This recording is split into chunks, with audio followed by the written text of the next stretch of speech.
Well, as you might expect, Trump has defended himself. He says he's the most innocent man in US history. OK, let's talk to the chair of Republicans Overseas UK, Greg Swenson. Greg, as always, it's good to see you this morning. Look, if there is legally a case to answer, he should answer it, shouldn't he?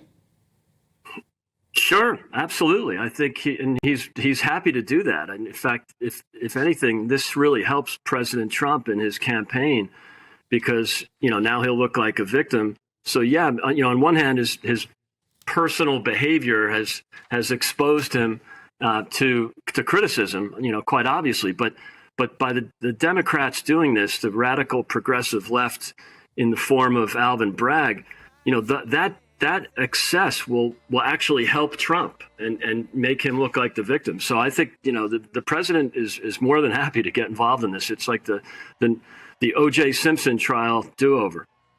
I mean, look, do you think that something... I don't want to speculate about the outcome of all of this, but, let's go over exactly what he's being accused of, because it isn't illegal to ask somebody to be quiet about something. It's probably not that unusual, particularly in politics, even over here. But in this particular instance, it's alleged that he used money and silenced this porn star, and that money was in some way not declared and used as well in his campaign in 2016. Is that correct?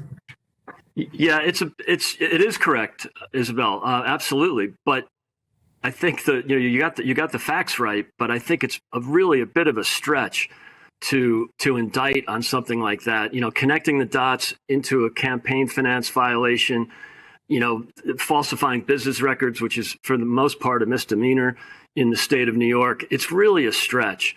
And so, again, I think the merits of the case are really weak.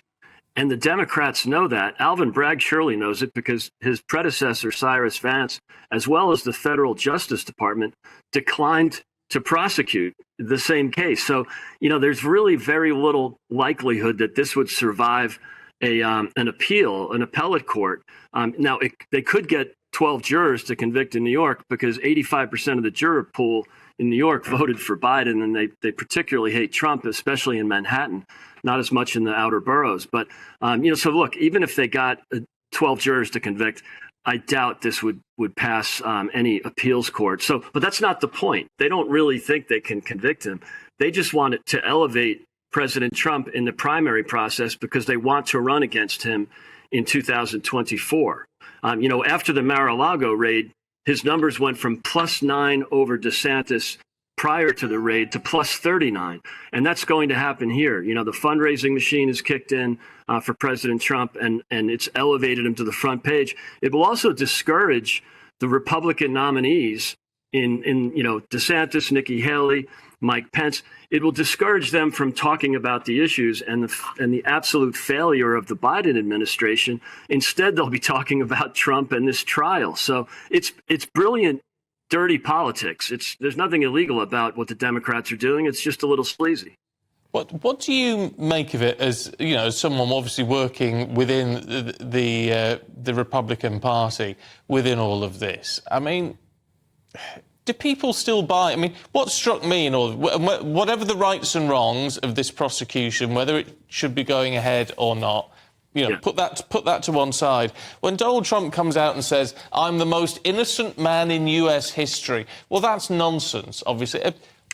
Do people still have an appetite for that sort of spin, if you like, or do they get bored of it now? They're sort of thinking, well, we need a sensible politician, a real politician. Yes. Stephen, it's a great question. And, this could backfire or double backfire. I mean, on one hand, as I said, it will elevate Trump. It'll put him on the front page. He'll get all the attention, which he loves.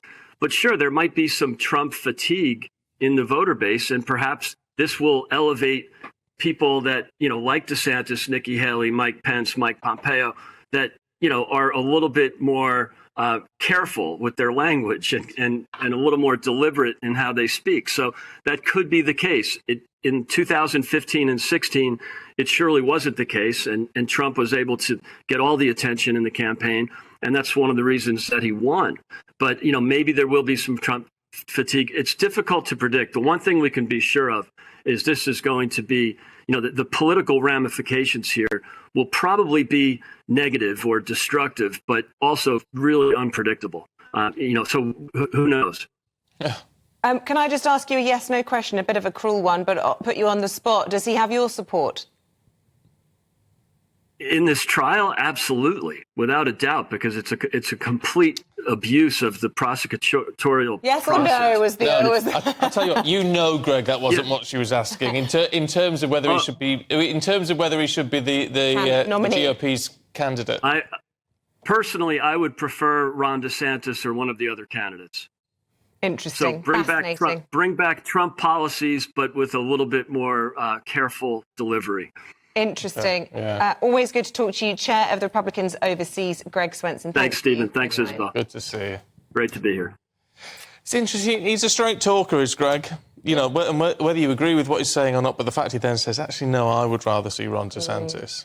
It's interesting. Yeah, he hasn't yet declared. That's the big thing. And, will this deter him from perhaps declaring if he thinks it's a runaway success now for Trump? It is fascinating, American politics, always. Isn't it just? Fascinating and slightly alarming. Yeah. Now.